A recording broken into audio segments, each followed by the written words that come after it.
আপনি কি জানেন, একদিন মদিনার এক দরিদ্র বৃদ্ধ খুব ক্ষুধার্ত অবস্থায় বাজারে বসেছিলেন। তার কাছে খাবার কেনার মতো কোনো অর্থ ছিল না। ঠিক তখন এক কিশোর তার হাতে থাকা কয়েকটি খেজুর নিয়ে যাচ্ছিল। বৃদ্ধের ক্ষুধার্ত মুখ দেখে কিশোরটি থেমে গেল।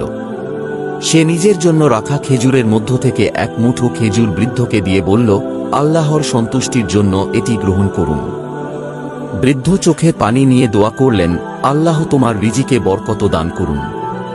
কয়েকদিন পর সেই কিশোরের বাবার ব্যবসায় হঠাৎ বড় ক্ষতির আশঙ্কা দেখা দিল। কিন্তু অদ্ভুতভাবে একটি নতুন ব্যবসার সুযোগ এসে গেল এবং ক্ষতির পরিবর্তে লাভ হল। কিশোরটি বিষয়টি তার বাবাকে বললে বাবা মুচকি হেসে বললেন, বাবা, মানুষের জন্য করা ছোট্ট দান কখনো নষ্ট হয় না, আল্লাহ তা বহুগুণে ফিরিয়ে দেন।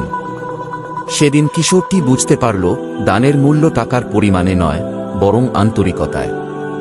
একটি ছোট খেজুরও যদি আল্লাহর সন্তুষ্টির জন্য দেওয়া হয়, তবে তা মানুষের জীবন বদলে দিতে পারে।